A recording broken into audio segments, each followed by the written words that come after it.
has allowed us to also look for other avenues through which we can actually deliver research. So, as an example, Nation Media Group does, have platforms that they're able to release information. So, social media, search engine optimization, and the like. We come to help you understand the softer issues that ordinarily you will not get data on. So, we will not come and tell you that you have 50,000 people who access your YouTube channel because you already have that information, but we'll come and let you know overally, from a market perspective, what is important to consumers. And that helps you to appreciate the data better and utilize the information that you have to even make more informed decisions around your consumers. So it's complementary in a way. Okay, that's good. It's good to know there's an industry that's doing well in this economy, this dilapidated economy. I'd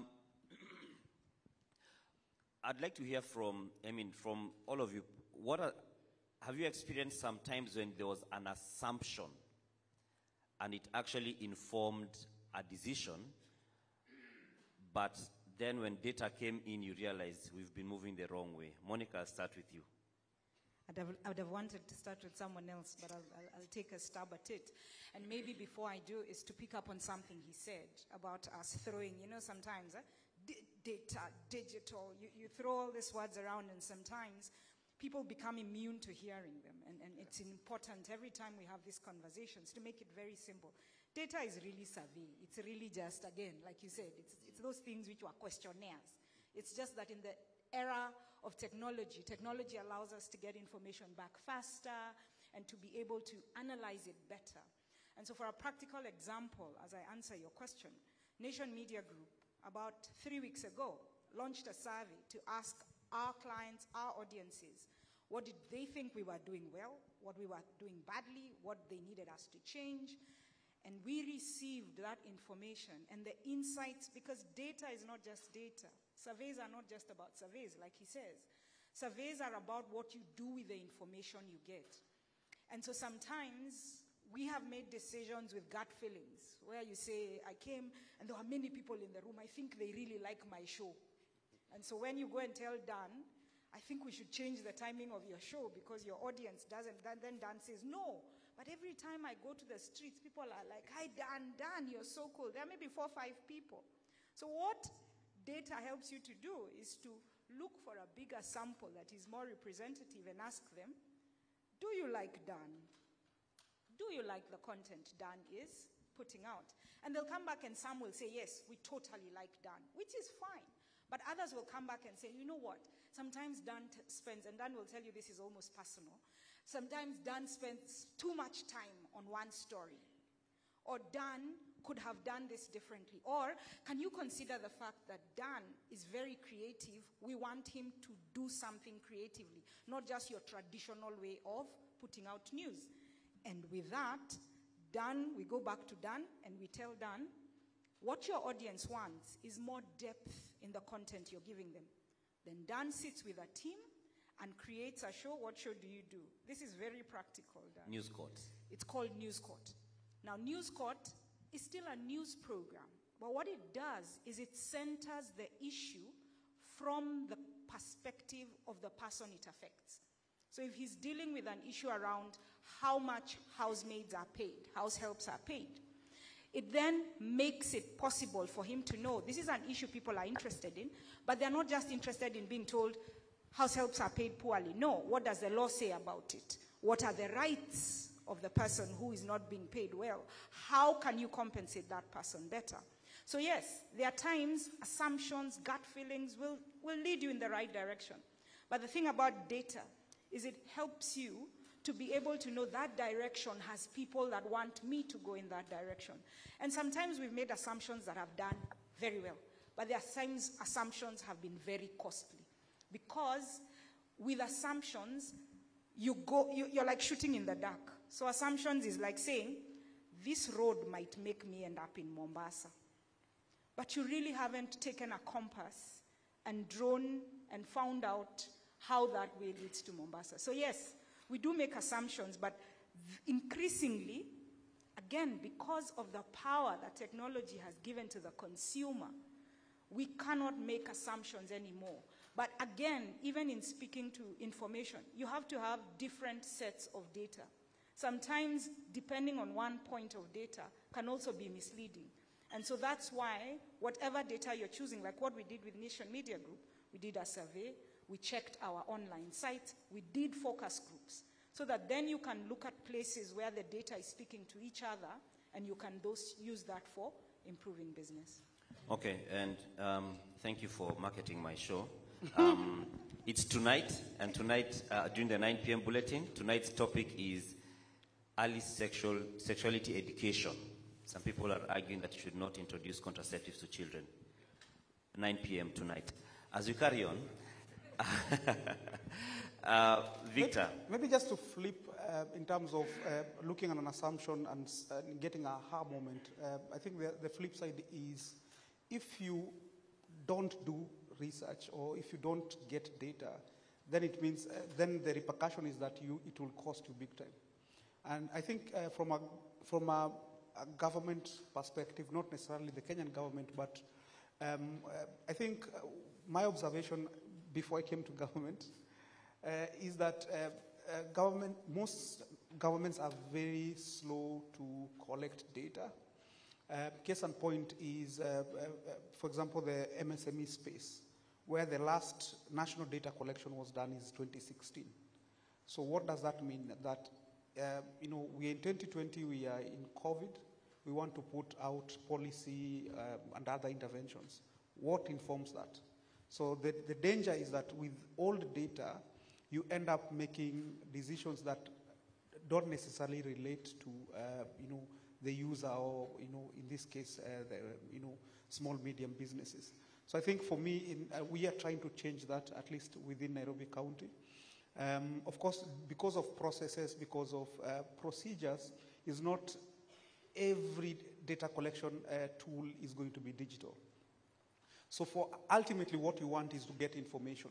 So we might not be as agile in terms of using social media platforms, using websites to be able to collect data. But what we are saying is at what point can we be able to engage with the different users for us to be able to make decisions better? As I said, I think just focusing on startups, we want to do annual abstract reports where we sit down with the ecosystem players and say, okay, now, can we be able to have a conversation to know the state of play within this particular sector? And again, you need a report because, of course, government operates on processes and procedures, so you can always refer to a certain report. Number two is, which is quite different, is, of course, the Constitution indicates that, that we need to be able to do public participation.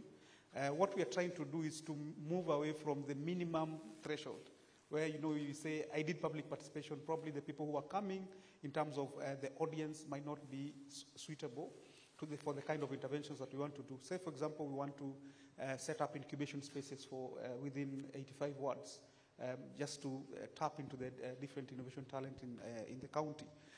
What we are doing is being very, very deliberate to ensure that the right people are in the room, so that we have very deep conversations with them, which I think is important for us to be able to make better decisions. So those two, I think, for us, from our perspective, can enable the county to be able to get enough data for us to be able to have policies that work for Nairobi residents. All right, and John Paul, when you talk about data, it is increasingly becoming evident how important an element it is, a factor it is in a business operating and in the strategy, sustainability, which is a very big deal. There will still be questions on the credibility of the data. We sometimes see, especially during political times, you'll find data that is being thrown around. You find some company, done polling agency, and we have decided that we are doing a certain poll. And John Paul is one who is leading in only this set of data. Everyone else is saying something different. So how do we then how do we check for the credibility of data, so that as I'm investing in saying, Geopol, I would like you to give me some data on ABCD, I'm not throwing my money into a briefcase? That is a very pertinent question because the opportunities and the services that we provide as data providers are things that are paid for. And companies have to, spend money. Companies have to budget for this sort of information, and it is important that the players within the industry that are providing data provide credible information. Now, that said, there are elements that are important when you're talking about data credibility. To the earlier question, let me just go to the earlier question that you talked about data assumptions, and I'll come to the issue of credibility. Data assumptions have or can basically occur in two formats. Format number one is basically where you don't have data and you're making decisions. So I'm making decisions out of gut feel, out of what I think I know, or probably something I discussed with a friend. The second bit around data assumptions is where I have a little bit of data and I'm making assumptions out of the little information that I have. Okay, that's the second level of assumptions. And the last level of assumption is where I have all the necessary information that I have and I'm making assumption basis the data on the information that I have. Now, at each of those levels, there are risks that are involved. And there are very many examples that we've seen in the market where certain assumptions were made either on gut feel, either on first-hand information, or on proper information and something went wrong or went right. Now, I'll give you two examples. The first one is the story of Kune Food, which I think we all understand. When the owner of the enterprise was interviewed when he was shutting down his enterprise, he mentioned that he came to Kenya on a visit and realized that people who are going to work need food. And he decided to, to set up a food delivery company. And we know how the story ended. Because you realize when you listen to the story that there are certain things that were made as assumptions, and he did not do his homework with regards to who exactly is he targeting with his food delivery business. I'll give you a second example of an assumption that was made by a radio station that had a little bit of data, but didn't have the full data. So we collect audience measurement data, media audience measurement data on TV and radio, and we give this data to the industry. So one of the players realized that their competitor was having a very popular show in the afternoon, and he asked his team to go and listen to the show. And the team came back with feedback and told him, that show that is popular in the afternoon is popular because they play reggae music. So out of that, they realized, okay, if competition is getting audiences in the afternoon, they're playing reggae music, I'll also play reggae music. So they started playing reggae music, and they played it for 6 months, and the numbers didn't go up. So they came to us and, of course, shouted at us and told us that our data is, cooked. Our data is not right. We are being paid by competition. How come they play reggae music and their numbers are not increasing? We asked them a very simple question. Okay, fine. Reggae as a genre is very wide. So what sort of reggae do you play? And realize that they play roots reggae, but the other station was playing rhythms. So to the target consumer, who is the young consumer, they don't relate with roots reggae, which is probably the reggae that our older generation listened to. They like rhythms. And that was the insight that they had missed. So they had made an assumption, but the assumption had one defect, that they didn't go ahead to ask why exactly are consumers listening to the reggae for this particular radio station. Now, back to the issue of credibility. Data and the collection of data and dissemination of data is a science. The process of collecting data, all the way to the point where you are able to give insights out of the data, needs to be systematic. Now, there are a couple of regulations that have been put in place within the industry to ensure that practitioners that are delivering data deliver data that is credible. But you, as the consumer of data, of course, the question is, how do I know if what I'm being given is credible? The key questions you need to ask is, what process was used to collect your data? And these are questions that you need to ask the people who are providing you the data. Because at the end of the day, the data, as I mentioned, is a science. But of course, you may not have the opportunity to ask all those questions. So the key things, one is that you need to engage with reputable organizations. That's the first thing. Number two, you need to have at least a basic understanding of the process of how data is collected. Yeah? So as I mentioned, the collection of data is systematic. It's not something you wake up today and do. You have to follow particular procedure, particular steps to ensure that you get out credible information. And then lastly, if you can, it's also good to invest in personnel within your organization that understand research as a science. That way, then even as you're engaging third-party players, or if you're collecting information that is out there and utilizing this information, at least you're able to understand the basic nature of what is important to data and what constitutes data that is credible. But in terms of the process, that is a bit complex. I can't go through it right now. But those, I would say, are the broad things that you need to take into consideration when you're focusing on data credibility. Okay, and I'll just stay with you for a bit, because one of the things that comes across about data, like you're saying, from the reputable firms, which is more trustworthy, etc., is seen as expensive. So there's a small company, for instance. I mean, you may have those companies that have the budgets. They can afford to have a consistent engagement with you, that we can get real-time data every day. We've got an arrangement. But there's that small company, and probably, or one that may not be so small, but that budget may feel steep.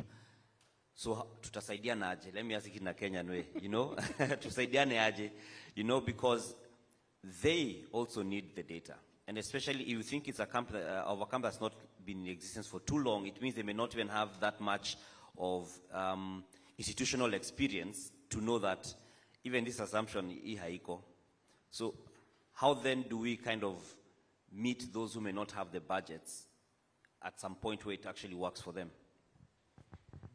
There's something in the research industry, and students of mathematics and computer science would know this, that garbage in, garbage out.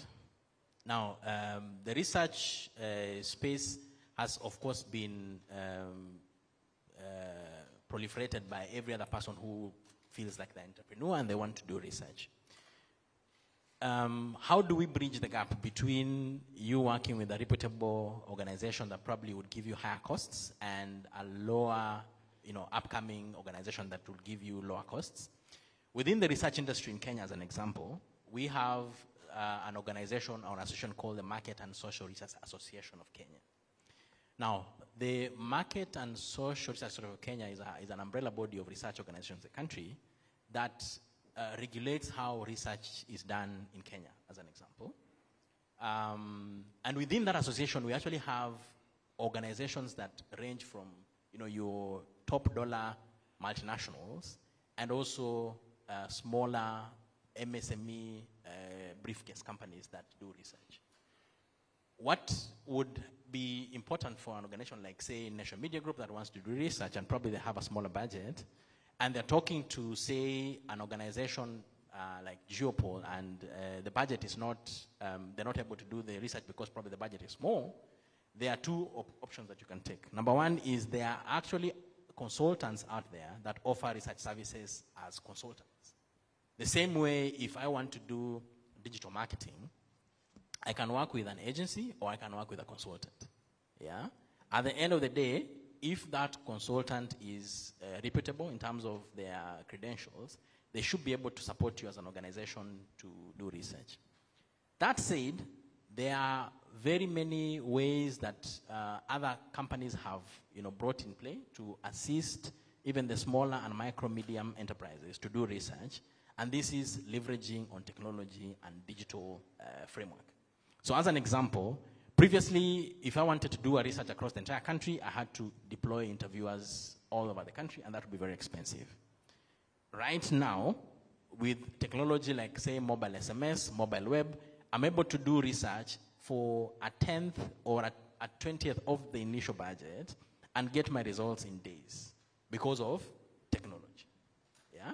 So there are solutions both for corporate big organizations and micro and small medium enterprises, even within the firms that ordinarily you'd look at and think that they're very expensive. So there are solutions. Good, thank you very much. And Maybe I just wanted to yes. add, from a government perspective. One of the things, when we talk about data and research, from a user perspective, someone sitting in Jericho somewhere, running their business, is as a nation or as a people, we still don't appreciate the value of data. And you can see this in terms of where a lot of the people we call small medium businesses investing. The reason why you see us as a nation being what I call a supermarket economy is that everyone wants to buy to sell. We are in wholesale retail. We want to buy stuff from Turkey, come sell at a profit. We want to buy tomatoes, sell at a profit. And you can see this is actually why our economy really is not moving in one way or another. Yet at the same time, if you go to Keproba, Brand Kenya, they have mapped out different markets globally, and they have that research sitting in their offices. If you go to Kirdi, if you go to Kenya Industrial Estate, a lot of government agencies have data. If you go to KIPI, the Kenya Industrial Property Institute, there are over 3,000 open patents that are out there. Yet we still see young people trying to innovate things that are already there. So it's just a question of going and looking at the database. There are open IPs that I can just use and do my business. So one of the things that I see from a user perspective is just the lack, either laziness or lack of awareness or information asymmetry, where research has already been done. It's not that every research you need to pay for. Is that we already have tons of research. If you go to our academic institutions, there is a lot of knowledge that is sitting there that has not been commercialized. But I think from my perspective, what I see is there is a lot of silo mentality, where to academia they have their information, they have their research done, and they sit with it. So what we are trying to do as Nairobi County is to use what we are calling incubators or centers of excellence to bring this triple helix. So bring industry, bring academia, bring government to the entrepreneur, allow them to have full information. Because I still feel that unless you're trying to do research that is of a certain nature, of a certain level, then probably you can get paid research. But I think fundamentally is we already have a lot of data. We have a lot of policies. We have a lot of organizations that have research. But yet, from the small Mwananchi perspective, they still can't be able to reach that. So what we are trying to do, at least for Nairobi County, is to have at least 85 centers of excellence across the different wards and allow entrepreneurs to come to those spaces, be able to access this information and make better decisions. Dan, maybe to speak to that, I know you said either it's laziness or lack of information, but I think there's also a very big gap between the people who do the data, who know what the data means, and breaking it down to for consumption by people. So it's good for you to throw at me a statistic, but I'm from Jericho. When you throw me a statistic and tell me there are 60% of businesses in Nairobi are retail, what do I do with that information? So maybe to speak to the amount of data that's available, because it's a lot of it. But data is useless when it's just numbers. There needs to be a further process of the insights that data gives us, broken down to understandable information. And this is not just something with government, even us in the media. When I come and tell Dan, 60% of people say they want lifestyle content. So what? I should go further and say, what does lifestyle mean to them? What do they want out of it? How do they want it to make them feel if you put it together? And those are the things that we are consistently trying to do at the Nation Media Group, where we are taking data, and now that you spoke to, 5 years ago, if you imagine Nation Media Group having data architects, data analysts, it was unheard of. But we've now also, there are people who have studied how to interpret data and how those insights can be used to improve businesses, to improve experiences. And while we might even speak about it from a very global point of view of what Geopol does and all the research that you can get from them, Collecting data is as simple as asking people after a meeting, did the meeting start on time? Did it have an agenda? Did it meet your expectations?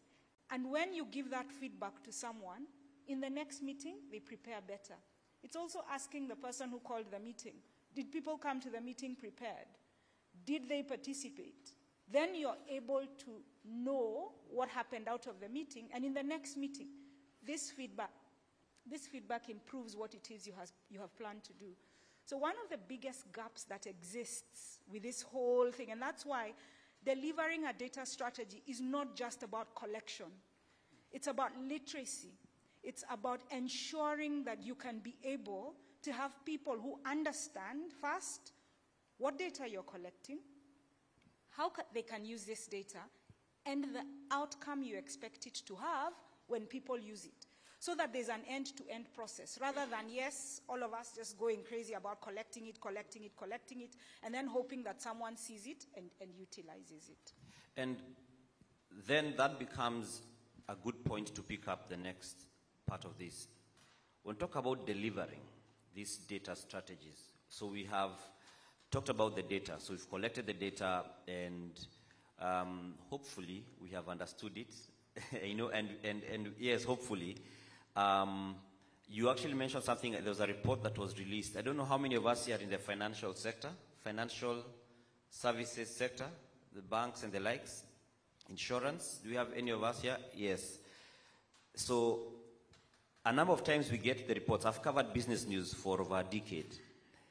And it's almost like the reports put out to the public are just for industry consumption. So you have all the big words. The other day I saw a report on the insurance sector performance. And when I shared with the team to try and put an update, no update would go up at a point because it was full of jargon. So I think there's also a question on how we communicate the data and how it's, to the expected recipient. Now talk about that. And the data sometimes will be so revealing, it shows you, so we have been going from Nairobi to Mombasa, but at a point we are on Thika Road. So it disrupts all your assumptions and all your plans. So how do we then manage getting us back to Mombasa Road when the data is saying you are very sure you had all these strategy meetings, you had even getaways, what do I call retreats. You had retreats and you went and said Thika Road is the way to go. But you realize it's more efficient, it's more realistic to use Mombasa Road. And how then do we get back on track? How do we deal with such a disruptive guide that will make people feel, no, umekuja kuharibu sasa? Monica is ready. I want to start because we are in an industry that has happened to, isn't it? Yes, very much so. If we ask everybody here about the media industry, everybody will say, you know what, you guys don't listen. And it's because we were listening largely to ourselves because, the way the industry was set up, the data we were getting, we were agenda setting. And you know what happens is, data is not just about every once in a while. Data has to be consistent so that by the time if you are going to Mombasa Road and you're on Thika Road, then you have a problem, a big one. But what happens is how consistently you're listening to your customer, both the internal one and the one external, helps you to know when you start deviating. Now, first, you have to make sure that you are checking your pulse all the time. As I've indicated, Nation Media Group is going through what we want to call transformation, but really it's a response to what our customers are telling us. And one of the things we are learning consistently, the reason you check your pulse, the reason if you are on a program to lose weight, you want to check what you're eating, how you're running, you don't do it every 6 months. If you do it every 6 months, chances are that you will discover the things you had set out for yourself are really not going right. And so one of the things, and technology is helping, consistently talking to customers is helping, is you have to have ways of collecting data regularly.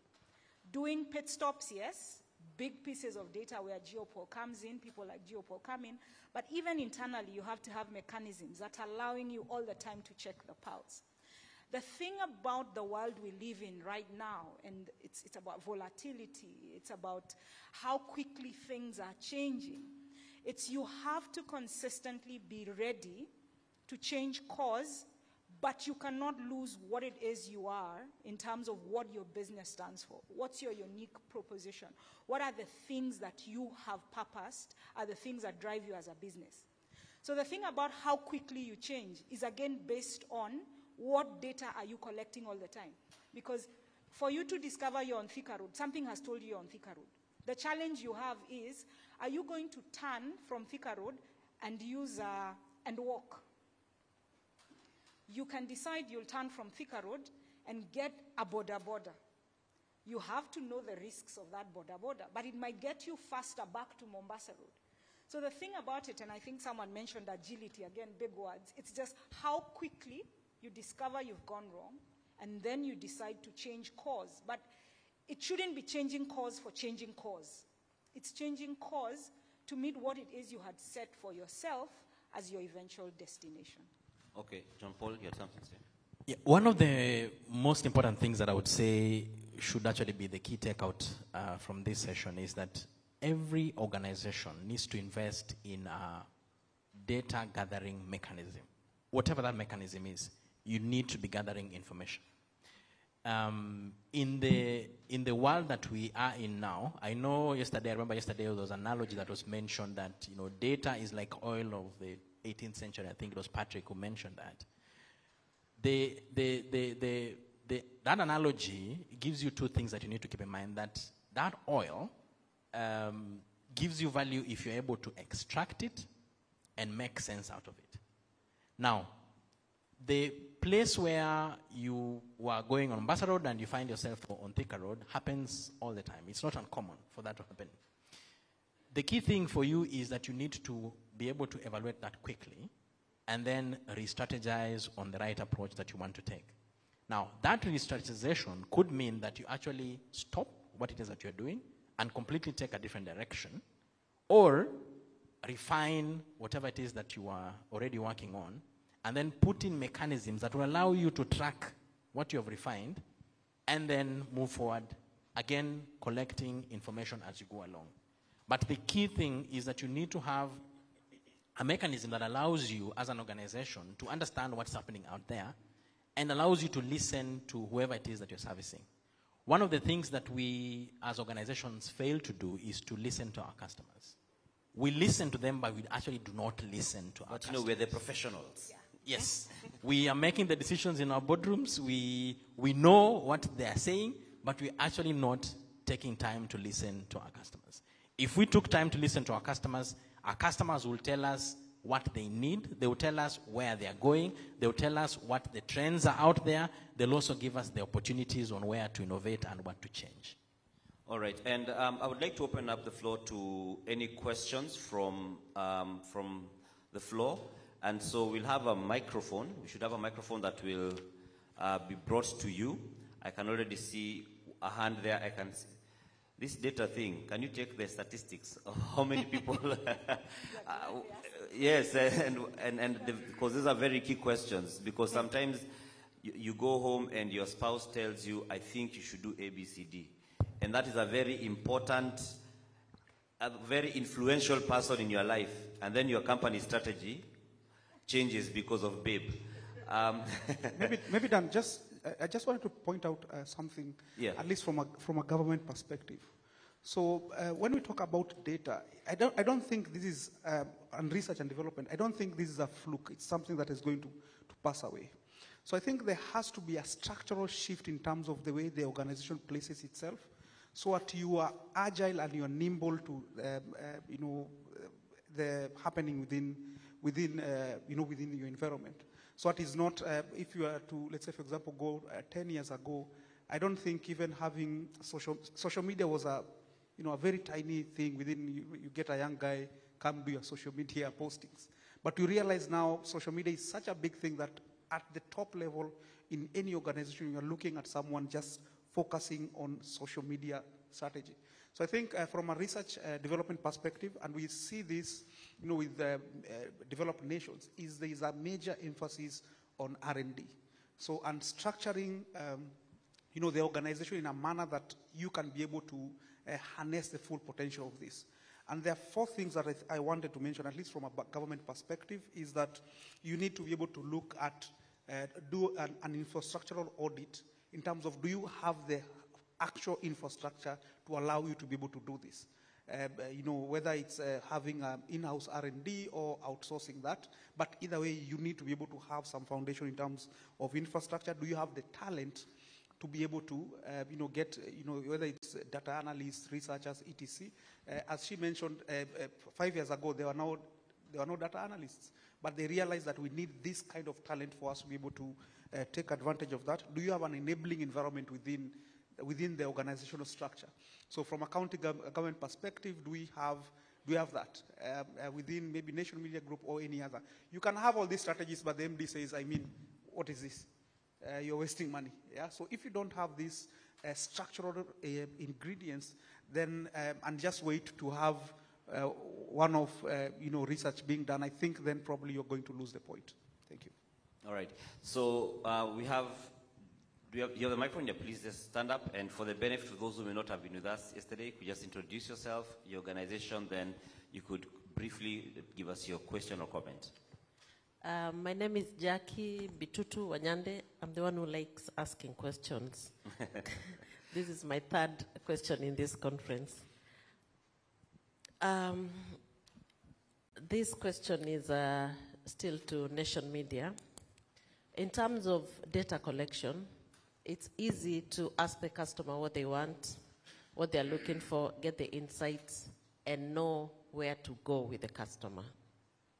I would like to know the position Nation takes in terms of reflecting internally. What kind of data do you collect from your staff to see that you're aligned to be thought leaders in the digital space? Now, you run a digital summit where you're demonstrating that as Nation Media Group, you're a thought leader in digital.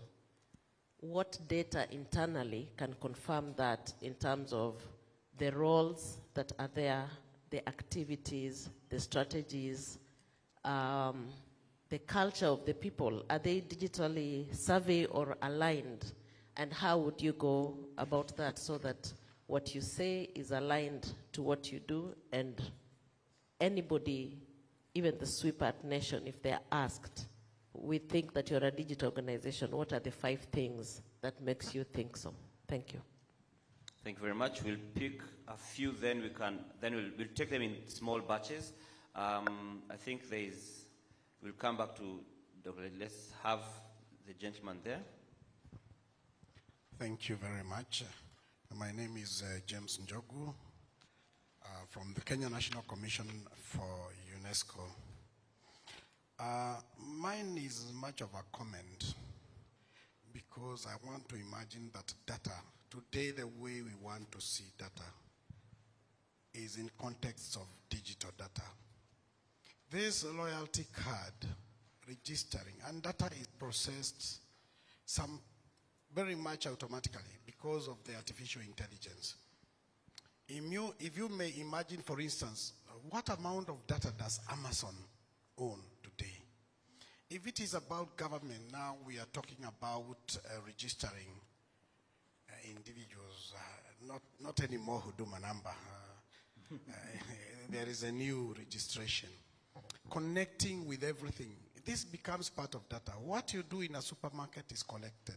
So when we talk about, one of the panelists mentioning about data in university, data everywhere, 3,000 patents. In fact, 3,000 patents in Kipi, that is not a number. There are companies like Henry Ford with more than 3,000 patents, and that's just a company. So really, there is much yet to be done. And mainly integrating data in our daily life, as Monica puts it, to the extent that you have result all the time, automatically artificial intelligence. So I thank the panelists for the discussion. Let me mention this, that UNESCO is also organizing an artificial intelligence regional conference in June. And I think part of these discussions will go further into that, because this is really useful. Management of data and handling data and going digital. The way traditionally we are collecting data at the university level, this is not anymore. Counting elephants or buffaloes and so on, you are able to see it digitally and make life easy. I would wish you panelists to comment on that. And thank you very much for the good topic that you are discussing. Thank you very much. We could bring to Dr. Leting here, then we'll answer the three here at the front here. Yeah, thank you very much.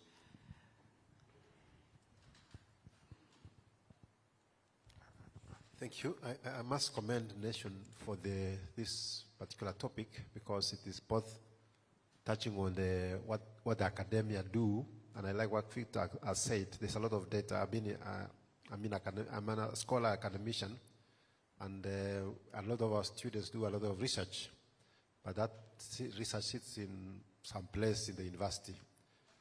I want to make a proposal that perhaps Nation Media or another media houses could support work with the National Commission for Science, Technology, Innovations, because they have a lot of data on academic proposals and recommendations.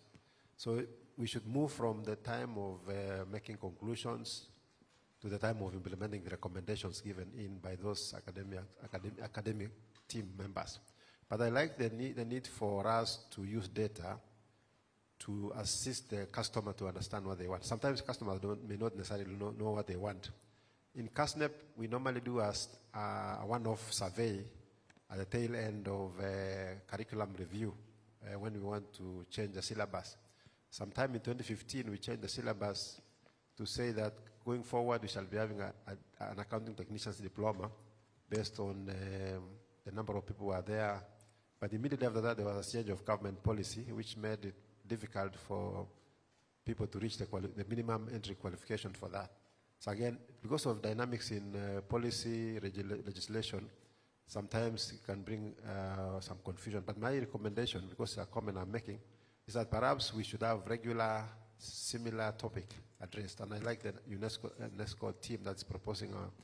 So let's have a consortium of academia and UNESCO, Nation Media, and have regular updates and use technology, this digital summit, to propose way forward, even to advise government in terms of how to improve service delivery and other services in the country. Thank you. Thank you very much. So I think we'll take those first, then we can come for another round. Monica, straight at your desk. And which is very exciting because what data is telling us has led us to Nation Media Group changing. And I mentioned this earlier. We were what you call a legacy traditional business that was very driven by the products that we create for customers. And how we have changed, and I know the question was very specific for us internally, based on what we are collecting from the customer and how robust it is and how quickly we must respond to it. We are increasing roles that are traditionally not roles that were in media houses. So I'll give you an example. We have a venture builder internally. Now, venture building really sits at the space of startups. Like if you imagine Nation Media Group as an organization that has been in existence for 63 years, now has a venture builder. And the venture builder, even in the period that they've been with us, we did some research in Nakuru and discovered news is very local. And so what we've done is created a product specifically for Nakuru that sits on digital called Mtawangu Nakuru. And we are curating news every day that's just for people in Nakuru. We are curating news for them. We are creating lifestyle content for them. Now, traditionally, we would meet the needs of people from Nakuru, from being in Nairobi and having a few reporters in Nakuru. So then when you think about it, we have product managers. Product managers traditionally were for FMCG. People at Unilever will know all about product managers. Now at Nation Media Group, we have a head of product, we have product managers. I talked about data architects, data analysts. And this is in response to the customer, but also by that understanding of the customer, we then internally have to change. So then you will ask, what about our regular reporter, our regular producer or presenter? We then have to keep upskilling and reskilling them so that they understand that they have many places they can collect data that allows them to connect with their customers a lot. And we have then gone into this space of thought leadership, because the challenges we are facing are not unique to us as Nation Media Group. They may hit us a bit harder, but everybody is facing this challenge. And that's why our teams will sit and they will come up with a digital summit. But in coming up with a digital summit, it's not just about us. It's about the need that needs to be met. And it's fantastic to hear people sit here and say, you know what it is you have as a topic this year is very relevant for us. And so when I look at it, we are streamlining data to allow us to address both our internal needs and our external needs. Now, it takes a lot of effort because it's a whole mindset change. Because you're getting constant, like you said, you're getting constant information all the time about the people you're dealing with, both internally and externally. And it requires you to move fast enough to address their needs. Because if you don't, there's someone else who's going to address that need. If they come to you and tell you, you know what, when I came to your organization, the guard downstairs was nasty to me. Now, if they come back again and the same thing has happened, because you didn't bother to find this out, because you didn't ask them how their experience was, the next time they'll be like, but do I really need to go to Nation Media Group? I can find somewhere else to get the service that I am looking for. The other thing is I do like the fact that you're saying, let's partner together. There's all these pieces of information that are all over the place. People don't know that information exists, and that information is not packaged well enough for people to consume it and know what type of decisions they can make with it. And that's where Nation Media Group comes in. Our strength is in unpacking information and sharing it with multiple audiences to ensure that they can be able to understand it better and they can use it better. So we do think out of this summit, we can come up with a few places. And about it, artificial intelligence, 100%. And we would really like to sit down and see how we can participate together in that conference, but also to be able to educate people on how AI can help them in their day-to-day lives. Okay. Yeah. I wanted to check. Yeah. I wanted to just put a rejoinder to what James was talking about with regards to us having already a lot of data and what we're using that data for. So I'll give an example of an organization that has gone through massive digital transformation as a result of them unlocking the power of the data that they currently have. And this is for a retail chain. I won't mention the name, but from the description, you guys will figure out who this is. So this is a retail chain that has a lot of supermarkets across the country. It's currently one of the key ones in Kenya. And what they did is that they invested a lot in the team that was doing their data mining internally. So they're not collecting new data, this data that already exists with them. So number one is loyalty card. Number two is the application that we all download, and when you go to the supermarket, you tap in to get your points. Now, those two data points or data platforms can give you a lot of information about your customer. It will tell you when this customer comes in, what they buy, when they buy, and we are creatures of habit. Now, what that organization has done is that they have used this data extremely well to their benefit. So they have a clear understanding, number one, of how big their customer base is. And every organization needs to know that. They know how much money every customer gives them on average on a given time. They are able to preempt what sort of product you're going to use when you walk in the supermarket. And that has even informed their supermarket layout. I'm sure you've already seen that supermarkets recently have improved their layouts massively. That is out of data. There is a reason why, for instance, when you walk into a supermarket, you'll always find milk at the back end of the supermarket. There is a reason for that. There is data and science that informs that. The supermarket wants you to go through certain aisles to make sure that you're also able to see other products as you go for milk, because they know you're coming for milk tomorrow, you're coming for milk the other day. That's why you'll, for instance, find one supermarket in one place will have a stock for this product, and you go to another supermarket, it will not be there. But if you go and ask the retailer 2 or 3 times, on the 4th time you'll find that they have actually stocked that. But they'll not stock a lot of it. They'll only stock enough because they understand that 2 or 3 customers actually requested for that. So what this retailer is doing is that they're collecting constant information every other day. This information even informs how many attendants they have and what shifts they need for those attendants.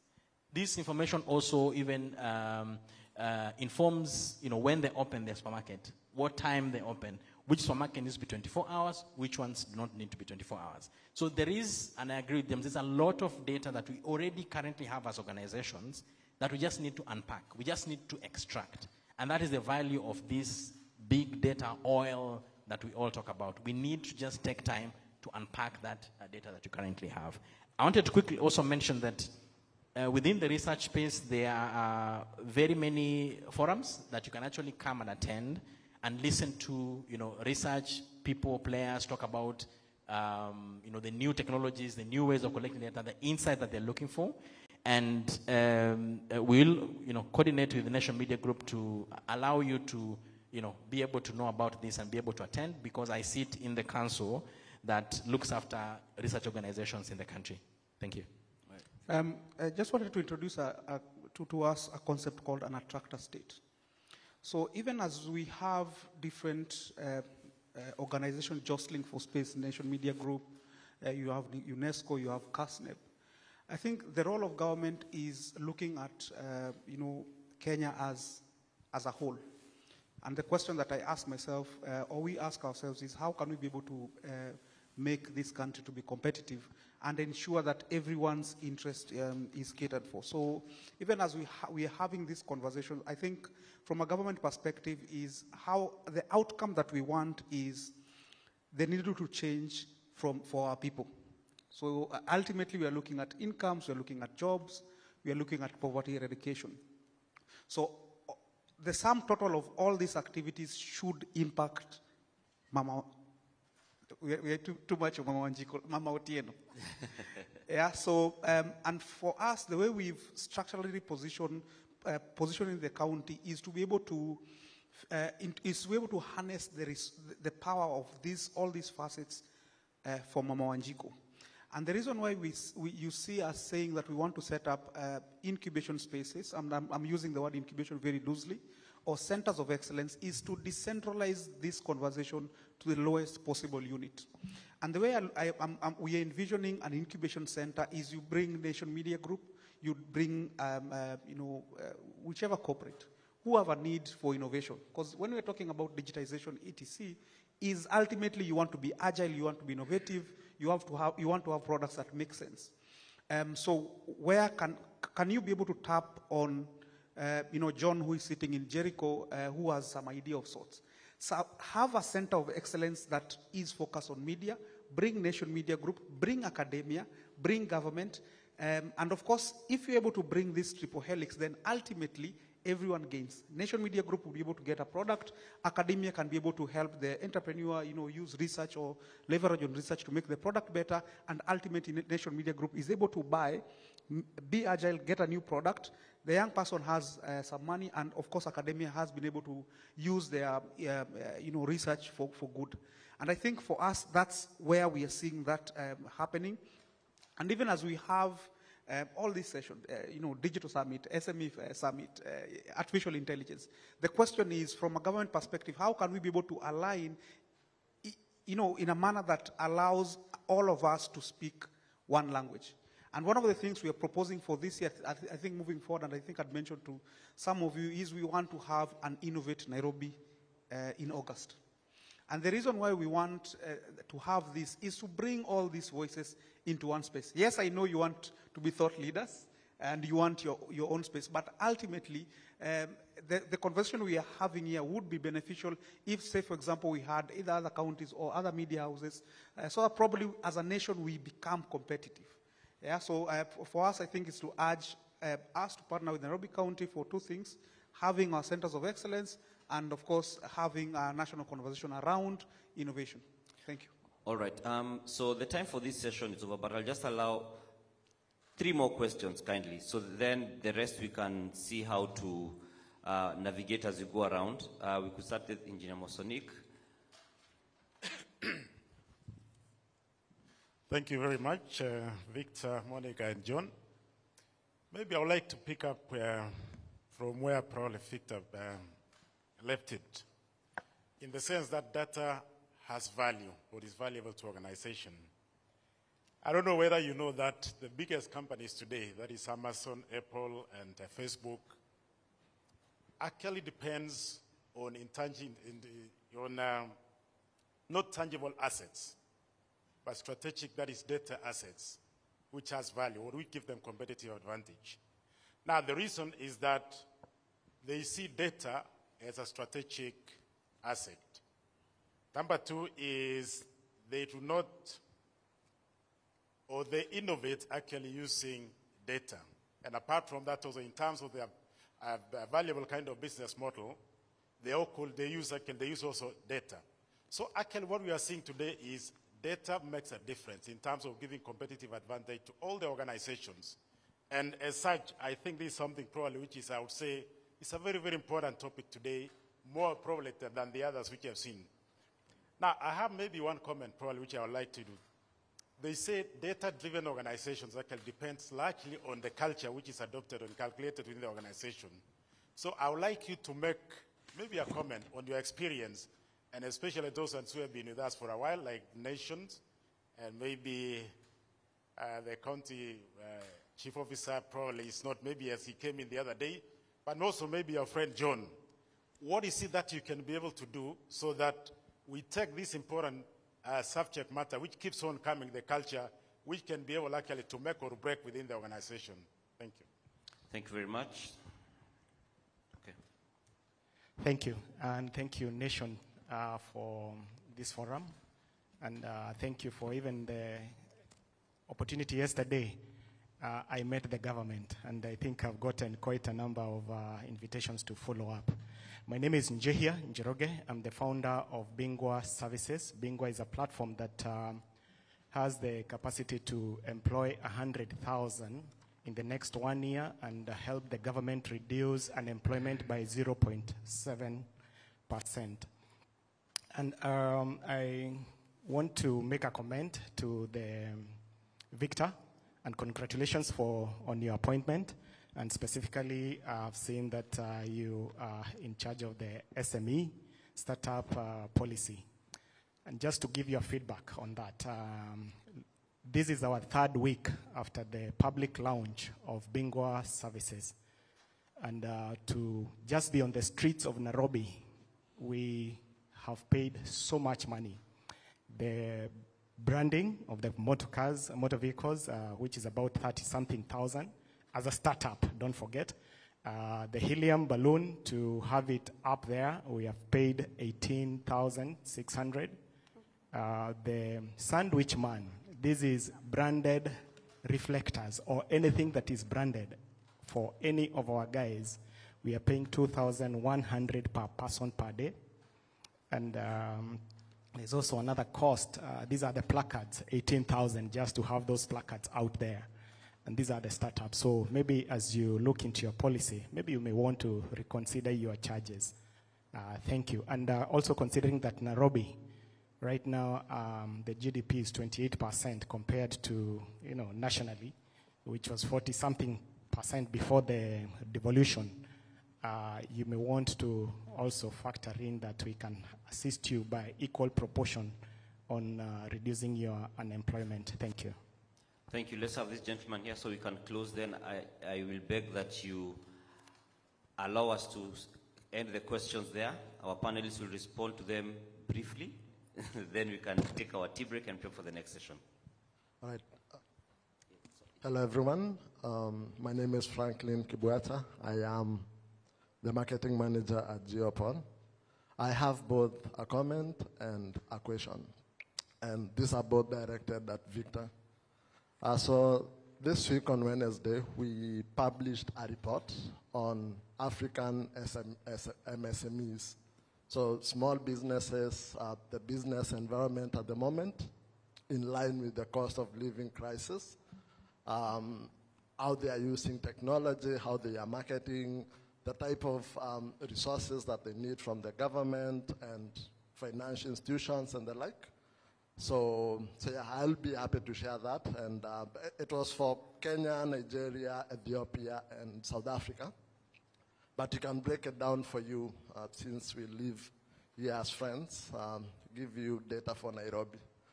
Now, to my question, a lot of the time during campaigns, politicians say, wanasikiza vitu kwa ground.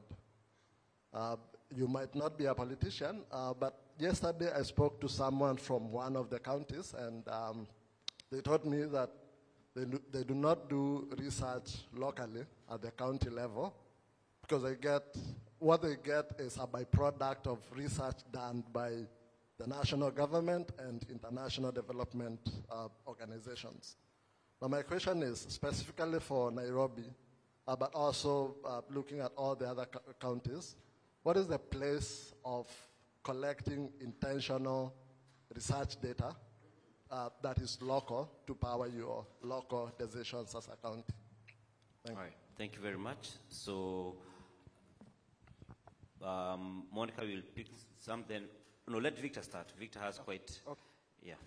From the startup perspective, I think, as I mentioned, we are trying to consolidate a complete database of all startups in Nairobi County with the view that we are going to roll out incentives to be able to catalyze this particular sector. So what I would encourage you is maybe after this session is for us to maybe have a sit down. Again, just put you in a role of database, allocate you to a certain special economic zones, which we are calling the incubation spaces. Then based on that, then probably you can be able to look at generic and even specific needs that you might need for you to be able to grow as a business. So that's something that we are currently doing. Again, in terms of research, what we are trying to do is to systematically allow research to happen. And for that to happen, we need to be able to centralize that in one place.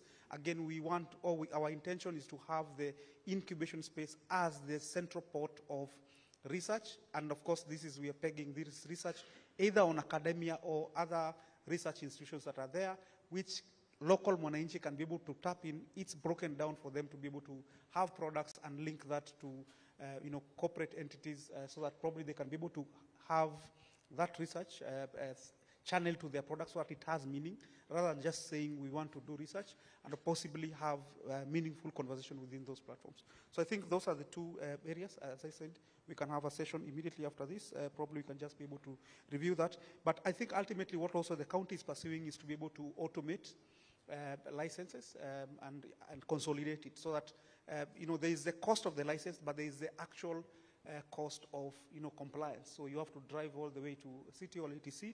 So what we are trying to do, we are trying to push, I think, this year is to consolidate the license and as well as to automate. Well, thank you. Yeah, I think the question of culture is a critical one where data is concerned, and in delivering a data-driven strategy, cultures of organizations like Nation Media Group that have been in existence for 63 years have to change. And it's a really big challenge because you're constantly getting all this information and you need to move as fast as the information is moving. So it is in how agile or how quick you are in responding that allows you to be able to see how your culture is becoming either a fit or where the challenges are and how you go about addressing them. And that is something we are constantly doing. I just wanted to mention, because I think this is the last comment we are making, isn't it? Because of everybody in the room that has made reference to how businesses have to change and what kind of things are happening in spaces where the big businesses in the last 2-3 years have been those that have really collected data and used those insights well. I'd like to recommend a book that I just finished reading called Competing in the Age of AI, Strategy and Leadership When Algorithms and Networks Run the World. And I'll share it with our team who can share it with you. And it's by Marco Ianseti and Karim Lakhani. And the thing about it is it consistently speaks to what we have to do in the spaces where every day, because of technology, we are inundated with what algorithms can do and how they can provide us with information that is valuable enough for us to run our businesses and for us to create value for our customers.